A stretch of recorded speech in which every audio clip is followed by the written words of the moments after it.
Welcome to Lakshmi's kitchen. ఈరోజు మనం చేసుకోబోయే రెసిపీ రవ్వ లడ్డు. మనం ఎప్పుడూ చేసుకునే రవ్వ లడ్డులా కాకుండా ఎప్పుడు తిన్నా జ్యూసీగా వచ్చేటట్టుగా ఎలా ప్రిపేర్ చేసుకోవాలో ఇవాల్టి వీడియోలో తెలుసుకుందాం. ఈ రవ్వ లడ్డు తయారీకి ముందుగా ఒక మిక్సింగ్ బౌల్ తీసుకుని 1 కప్పు బొంబాయి రవ్వ, అలాగే అరకప్పు తురుముకున్న పచ్చి కొబ్బరిని యాడ్ చేసుకుని రవ్వలో కొబ్బరి కలిసేటట్టుగా బాగా కలుపుకొని 2 గంటలు పక్కన పెట్టుకుందాం. ఇలా రవ్వలో పచ్చి కొబ్బరి తురుమును యాడ్ చేయడం వల్ల కొబ్బరిలో ఉన్న పాలను రవ్వ పీల్చుకుని మనకి రవ్వ లడ్డు చాలా టేస్టీగా వస్తుంది.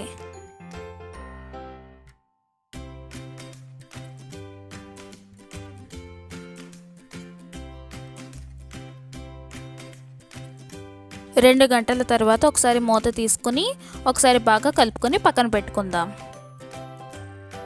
ఇప్పుడు స్టవ్ ఆన్ చేసుకుని ప్యాన్ పెట్టుకుని అరకప్పు వరకు నెయ్యిని యాడ్ చేసుకుందాం. ఇప్పుడు దీనిలో బాదాం, జీడిపప్పు, అలాగే కిస్మిస్ని కూడా యాడ్ చేసుకుని గోల్డెన్ కలర్ వచ్చేంత వరకు ఫ్రై చేసుకుందాం.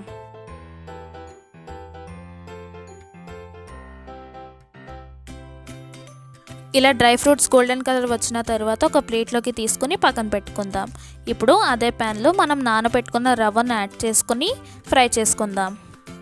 రవ్వని మనం లో ఫ్లేమ్ మీద మంచి అరోమా వచ్చేంత వరకు ఫ్రై చేసుకోవాలి. ఇలా ఫ్రై అవ్వడానికి కనీసం 15 నిమిషాలైనా పడుతుంది. ఇలా ఫ్రై అయిన రవ్వను స్టవ్ ఆఫ్ చేసుకుని పక్కన పెట్టుకుందాం.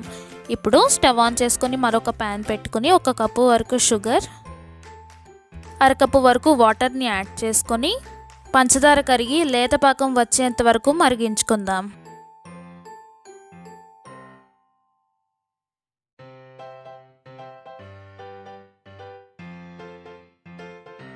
ఇలా లేత పాకం వచ్చిన తర్వాత స్టవ్ ఆఫ్ చేసుకుందాం. ఇప్పుడు మనం ఫ్రై చేసుకున్న రవ్వని ఈ పంచదార పాకంలో యాడ్ చేసుకుని బాగా కలుపుకుందాం.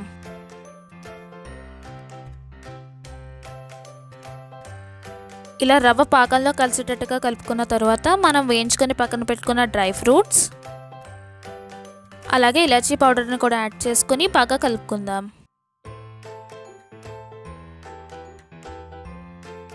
ఇలా బాగా కలుపుకున్న తర్వాత 5 నిమిషాలు చల్లార్చుకుందాం.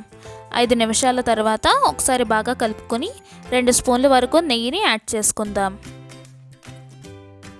రవ్వ మనకి గోరువెచ్చగా ఉన్నప్పుడే లడ్డూల్లా చుట్టుకోవాలి.